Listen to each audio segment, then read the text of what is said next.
Para construir un indicador, en el paso 1 debemos ser conscientes de lo que estamos haciendo actualmente, es decir, conocer el para qué del indicador. ¿Es mejorar un proceso? ¿Es monitorear un proyecto? ¿O es conocer el impacto de una política pública? Los motivos para medir pueden ser muchos. Por ejemplo, si estamos estudiando la deserción escolar, un aspecto a medir sería las causas de abandono a clases de los estudiantes. En el paso 2, define las variables que van a componer tu indicador, la relación que tendrán entre sí y con ello su fórmula de cálculo. La relación estará dada por el tipo de información que deseas obtener. Así pues, un indicador puede ser de tipo absoluto, que es un número que dimensiona un evento o fenómeno según su naturaleza. De razón, que se define como el cociente entre dos cantidades que no tienen elementos comunes o cuentan con un atributo de diferencia. Dicho de otra forma, toma las unidades que cuentan con un atributo frente a aquellas que no lo tienen. La tasa es el cociente entre dos variables analizadas en un lugar y tiempo específico. Luego está la proporción, que es la relación entre una cantidad con elementos en común y el total de unidades, es decir, que es una relación donde el numerador está incluido en el denominador.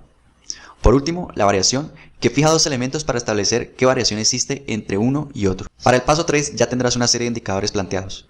Para elegir los mejores, podemos filtrarlos aplicando las siguientes preguntas. Entonces, pregúntate si el indicador expresa qué se quiere medir de forma clara, si es monitoreable y si la información para su cálculo está disponible y es confiable. En el paso 4, definimos las metas del indicador. Podemos hacer las siguientes preguntas para definir una meta adecuada, aunque te advierto que no todas van a aplicar.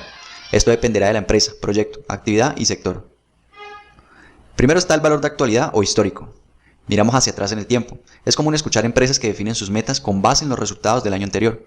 Por ejemplo, aumento del 20% de los ingresos con respecto al año que termina. Valor de potencialidad o estándar. Consideramos una gestión eficiente de recursos. ¿Cuál podría ser el mejor escenario?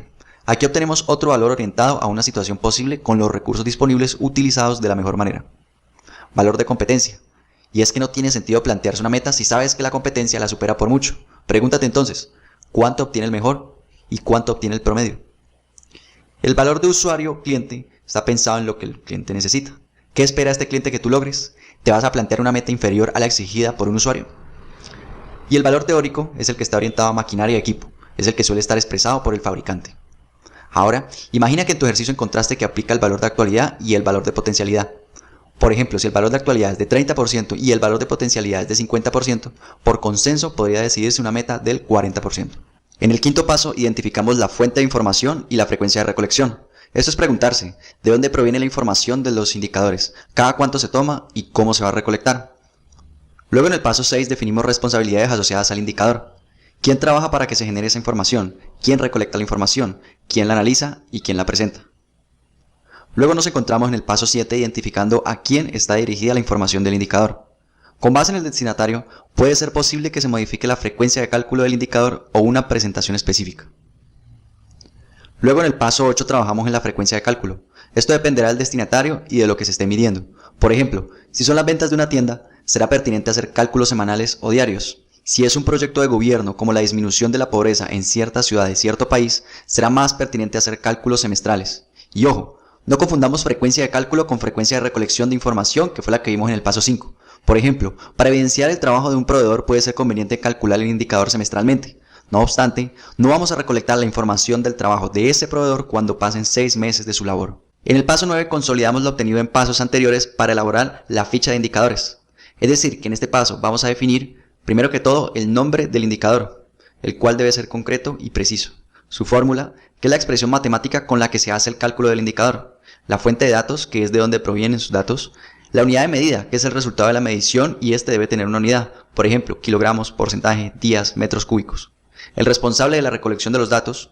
La frecuencia de la toma de los datos. Si el sentido deseado del indicador es creciente o decreciente. La meta, el responsable de cálculo. La frecuencia de cálculo y la frecuencia de análisis. Con esto listo, ya vamos al siguiente paso, que es la toma de datos y el cálculo del indicador. Con toda la planeación realizada hecha en el punto anterior, no queda más que tomar los datos y calcular el indicador. Esta es la ejecución de todo lo que has planificado en los 9 pasos anteriores. Pero quiero recordarte algo, y es que debes socializar las responsabilidades del indicador, como recolección de los datos, cálculo o interpretación, y debes entrenar y educar al personal en su responsabilidad. El análisis varía según el tipo de indicador y el contexto en el que se hace. Sin embargo, hay algo importante que debes saber y son las tendencias. La primera es la tendencia a la maximización y significa que entre más grande el resultado, mucho mejor. Es decir, que el resultado debe crecer a través del tiempo. Por ejemplo, uno de mis indicadores en Ingenio Empresa es el número de suscriptores, número que deseo que crezca a través del tiempo. Luego está la tendencia a la minimización, que indica que el resultado entre más bajito es mejor, o sea que debe bajar a través del tiempo.